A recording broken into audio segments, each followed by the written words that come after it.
ઉમંગ એપ્લિકેશનમાં પીએફ તરફથી આ નોટિસ કેમ આવે છે? રાધે રાધે મિત્રો, આજના આ વિડીયોમાં હું તમને એ જણાવવાનો છું કે ઉમંગ એપ્લિકેશનમાં પીએફ તરફથી આ નોટિસ કેમ આવે છે અને બીજી એ વાત જણાવવાનો છું કે ઉમંગ એપ્લિકેશન વગર તમે કઈ રીતે તમારા પીએફના રૂપિયા ઉપાડી શકો.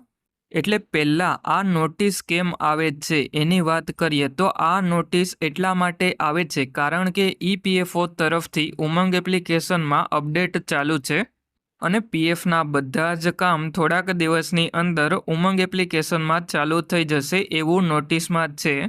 પણ એમાં એક્ઝેક્ટ કેટલા દિવસની અંદર પીએફના બધા કામ ચાલુ થઈ જશે એની કોઈ પણ માહિતી આપવામાં આવેલી નથી. અને જેવી આ બધી જ સર્વિસ અપડેટ થઈ જશે અને ચાલુ થઈ જશે એના ઉપરનો વિડીયો આપણા ચેનલ ઉપર આવી જશે. એટલા માટે આપણા ચેનલને તમે સબસ્ક્રાઈબ કરી લેજો. અને હવે જો તમારે ઉમંગ એપ્લિકેશન વગર તમારા પીએફના રૂપિયા ઉપાડવા હોય તો કોઈ પણ એક બ્રાઉઝર જેમ કે ક્રોમ બ્રાઉઝર અથવા તો ફાયરફોક્સનું બ્રાઉઝર તમારે મોબાઈલમાં ઓપન કરી અને epfo.gov.in ટાઈપ કરી અને સર્ચ કરી લેવાનું. એટલે પછી ઈપીએફઓની ઓફિશિયલ વેબસાઇટ તમારા મોબાઈલમાં ઓપન થઈ જશે અને એમાં જે અપડેટ થયેલું છે એની નોટિસ જોવા મળી જશે. એટલે હવે તમારે આ સિમ્બોલ ઉપર એક વખત ક્લિક કરી લેવાનું છે અને પછી એમાં નીચેની તરફમાં આવી જવાનું છે.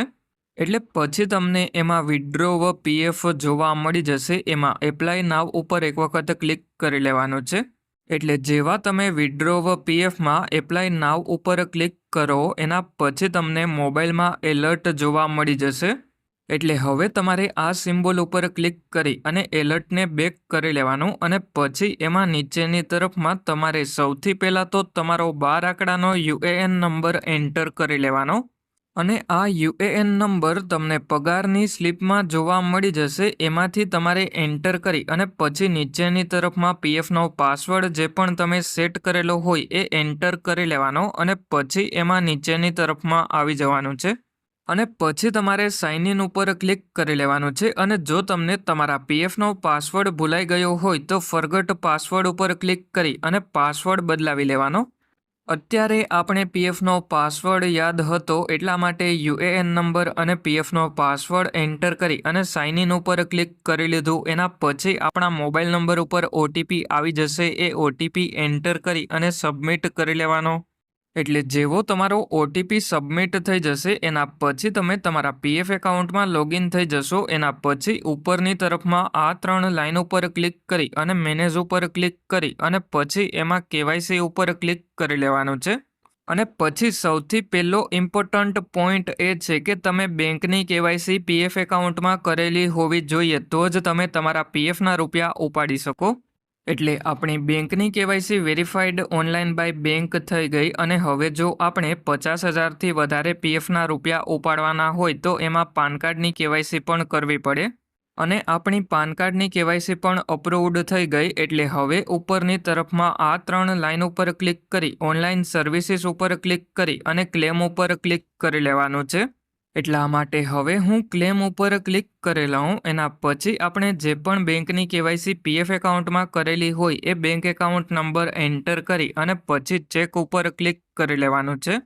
એટલે પછી તમને એમાં વોર્નિંગ જોવા મળી જશે. એમાં તમારે યસ ઉપર ક્લિક કરી લેવાનું. એટલે પછી તમારો બેંક એકાઉન્ટ નંબર વેરીફાઈ થઈ જશે. એટલા માટે હવે હું યસ ઉપર ક્લિક કરી લઉં. એના પછી બેંક એકાઉન્ટ નંબરની બાજુમાં વેરીફાઈડ લખેલું જોવા મળી જશે. એટલે હવે નીચેની તરફમાં આવી અને પ્રોસીડ ફોર ઓનલાઈન ક્લેમ ઉપર ક્લિક કરી લેવાનું. એટલે જેવા આપણે પ્રોસીડ ફોર ઓનલાઈન ક્લેમ ઉપર ક્લિક કરીએ એના પછી આપણે સિલેક્ટ ક્લેમ ઓપ્શન ઉપર ક્લિક કરી લેવાનું છે.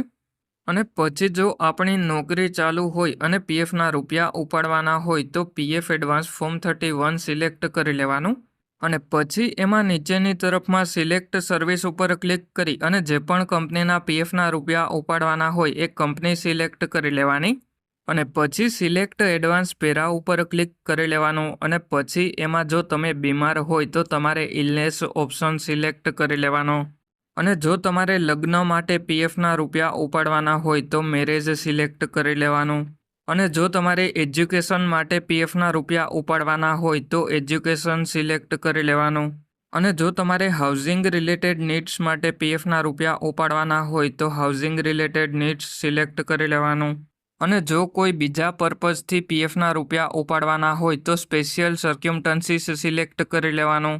એટલે અત્યારે મેં ઇલનેસ સિલેક્ટ કરી લીધું. એના પછી એમાં નીચેની તરફમાં આવી જવાનું. એટલે એલિજિબલ ક્લેમ અમાઉન્ટ જોવા મળી જશે.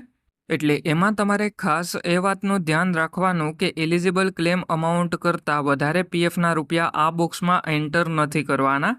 કારણ કે જો તમે વધારે પીએફના રૂપિયા એન્ટર કરી અને ક્લેમ કરશો તો તમારો ક્લેમ રિજેક્ટ થઈ જશે. એટલે હવે તમારે એમાં નીચેની તરફમાં આવી જવાનું. એટલે તમને તમારું એડ્રેસ જોવા મળી જશે. અને એડ્રેસમાં કોઈ પણ સુધારો કરવો હોય તો આ સિમ્બોલ ઉપર ક્લિક કરી અને સુધારો કરી લેવાનો. એટલે હવે તમારે નીચેની તરફમાં આવી અને પછી આ બોક્સ ઉપર ક્લિક કરી લેવાનું છે. એટલા માટે હવે હું આ બોક્સ ઉપર ક્લિક કરી લઉં. એના પછી એમાં નીચેની તરફમાં ગેટ આધાર ઓટીપી ઉપર ક્લિક કરી લેવાનું. એટલે તમારા આધાર કાર્ડ સાથે જે પણ મોબાઈલ નંબર લિંક કરેલો હોય એ મોબાઈલ નંબર ઉપર ઓટીપી આવી જશે. એટલે જે પણ ઓટીપી આવે એ ઓટીપી એન્ટર કરી અને સબમિટ કરી લેવાનો. એટલે તમારું ક્લેમ ફોર્મ પોર્ટલ ઉપર સબમિટ થઈ જશે. અને પછી થોડાક દિવસની અંદર તમારા બેંક એકાઉન્ટમાં તમારા પીએફના રૂપિયા જમા થઈ જશે. હવે જો તમારે તમારા બધા જ પીએફના રૂપિયા ઉપાડવાના હોય તો એના માટે PF final settlement form 19 select કરી લેવાનું. એટલા માટે હવે હું PF final settlement form 19 select કરી લઉં. એટલે પછી ખાસ એ વાતનું તમારે ધ્યાન રાખવાનું કે જો તમારી સર્વિસ 5 વર્ષથી ઓછી હોય અને જો તમારે 50,000થી વધારે પીએફના રૂપિયા ઉપાડવાના હોય તો ફોર્મ 121 તમારે અપલોડ કરી લેવાનું. અત્યારે આપણે 50,000થી ઓછા પીએફના રૂપિયા ઉપાડવાના છે. એટલા માટે ફોર્મ 121 અપલોડ નહીં કરવું પડે. અને હવે જો તમારે એડ્રેસમાં કોઈ પણ ચેન્જીસ કરવાનો હોય તો આ સિમ્બોલ ઉપર ક્લિક કરી અને એડ્રેસ ચેન્જ કરી લેવાનું. એટલે અત્યારે આપણે એડ્રેસ ચેન્જ કરવું પડે એમ નથી. એટલા માટે નીચેની તરફમાં આવી અને આ બોક્સ ઉપર ક્લિક કરી લઈએ. એટલે પછી બોક્સની અંદર આપણે રાઇટનો સિમ્બોલ જોવા મળી જશે. એટલે પછી નીચેની તરફમાં ગેટ આધાર ઓટીપી ઉપર ક્લિક કરી લેવાનું છે. અને ઓટીપી તમારે સબમિટ કરી લેવાનો છે. અને હવે જો તમારે તમારા પીએફનું પેન્શન ઉપાડવું હોય તો એના માટે pension withdrawal benefit form 10C select કરી લેવાનું છે. એટલે જેવા તમે pension withdrawal benefit form 10C select કરો એના પછી એડ્રેસમાં કોઈ પણ ચેન્જીસ કરવાનો હોય તો આ સિમ્બોલ ઉપર ક્લિક કરી અને ચેન્જ કરી લેવાનું. અને પછી એમાં નીચેની તરફમાં આવી જવાનું છે. એટલે પછી એમાં એક્ઝિટ ડેટ પણ તમને જોવા મળી જશે. એટલે હવે નીચેની તરફમાં આ બોક્સ ઉપર ક્લિક કરી અને ગેટ આધાર ઓટીપી ઉપર ક્લિક કરી લેવાનું. એટલે તમારા મોબાઈલ નંબર ઉપર ઓટીપી આવી જશે. એ ઓટીપી સબમિટ કરી લેવાનો. અને હવે અત્યારે આપણે આ જે ક્લેમ કરેલો છે એ ક્લેમ ટ્રેક કરવો હોય તો ઉપરની તરફમાં આ 3 લાઇન ઉપર ક્લિક કરી ઓનલાઈન સર્વિસીસ ઉપર ક્લિક કરી અને ટ્રેક ક્લેમ સ્ટેટસ ઉપર ક્લિક કરી લેવાનું. એટલે તમને એમાં તમારો ક્લેમ અંડર પ્રોસેસમાં જોવા મળી જશે. અને જ્યારે તમારો ક્લેમ સેટલ થશે ત્યારે ક્લેમ સેટલ્ડ એવું જોવા મળી જશે. એટલે આ રીતે તમે તમારા મોબાઈલની મદદથી તમારા પીએફના રૂપિયા ઉપાડી શકો.